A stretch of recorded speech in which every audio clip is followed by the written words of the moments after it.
What's up, guys? Jason here, aspiring entrepreneur, showing you the day in the life of a budding entrepreneur and the recovery road of burnout. So sadly, I kicked off this week believing that I was going to be able to kind of jump back in, not full force, but just a little bit. And unfortunately, you'll see that I have a new desk, but the new desk is very, very wobbly. So I actually have wound up having to re-record several videos that I recorded because I set my little tripod here on the desk. And of course, you know me, I like to use my hands a lot. I was talking and the desk just kept moving back and forth. You can see the computer screen moving all over the place. And it was like shaky cam on another level. It was like watching Cloverfield or something.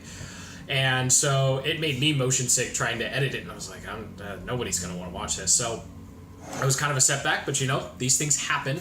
So today what I wanted to do was actually show you my new desk here. So not a whole lot of big changes, but I had the old desk that this is the tripod's actually sitting on right now, and finally got a monitor arm and mount. Now I've tried a lot of different desks, and this is a little productivity thing that I found, that actually one ultra wide monitor, I'm using a 29. I've tried a 34-inch ultra wide monitor that wasn't curved, and it was like staring at a TV. It was just way too much space. I've done 3 monitors at one time. I thought I was a real, bad A with all my monitors in college and stuff, but really one ultra wide is really all you need. So I have a Samsung 29-inch here, and there you go. There's a quick desk setup tour, if you will. And with that, it's time for me to dive into some content production and get hyper productive, because this week and next week I'm only giving myself 6 hours a day to work as a way to force myself to rest and make sure that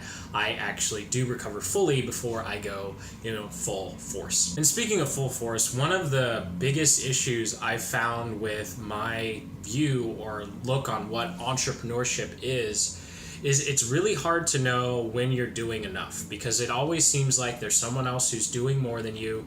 There always seems to be another level to work towards. And so what is indicative of figuring out how you know you're doing enough, right? Because if you have 15 hours in a day, why wouldn't you use the whole 15 hours to do the work? And I think to a certain extent, I think I talked about this last time, but really one of my downfalls here has been the only way I know, or for me to know if I'm doing enough work, is by looking at how much time I've spent. The more time is on the clock here, I'm actually timing everything that I'm doing now to make sure that I am actually kind of on track and focused, and I'll be able to see and where my time is essentially being wasted and how to improve it, what I should outsource first, all that fun stuff. But it's really, really difficult to know. How do you know you're doing enough? Like, seriously, I don't have an answer to that question. If you have an answer to that question, please comment below. But right now, I think my main frustration is whether I say I'm going to commit to work 6 hours a day, I'm going to commit to work 12 hours a day, or 13 hours a day. How do you know it's enough? Because there's no end to this, right? As an entrepreneur, you dictate. You're in charge. You dictate how you spend your time. You dictate how much work you're going to be putting in to bring your dream and business to fruition in life. And I think that's just ridiculously difficult to know how much, right? I just don't know, and it's driving me crazy. How do you know that you're doing enough? And unfortunately, I'm going to have plenty of time to answer that question of how much. I just finished recording my webinar. A 30-minute webinar took almost an hour and a half to complete, simply because my voice just kept going in and out.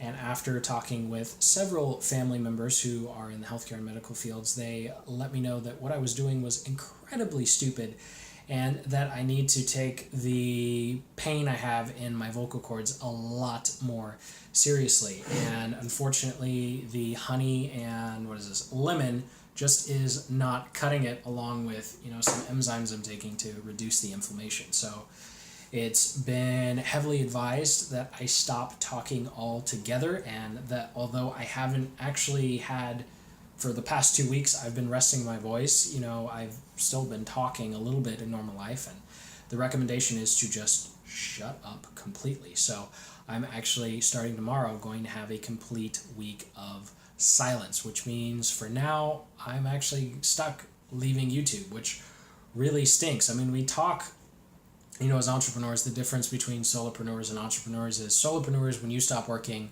your business stops working. And this really is the worst nightmare of a solopreneur, to not have. I mean, if I already had a sales funnel up and I was doing this, I'd be like, you know what, guys, I got to take a couple weeks off from my content strategy, but at least I already have ads running. I already have a sales funnel running, so I'm not going to, freak out or have a big deal. But when you don't have that luxury, when something isn't already built that you can kind of manage in the background while you rest, it's just kind of like you're dead in the water. So kind of hard to be a YouTuber if you can't post YouTube videos, but I'm sure I will find plenty of things to do for clients, and of course lots of content research and filling the time answering your questions in the comments as well. So I want to thank you all for all of your support and kind words. This channel continues to grow even though I'm not posting as much as I want.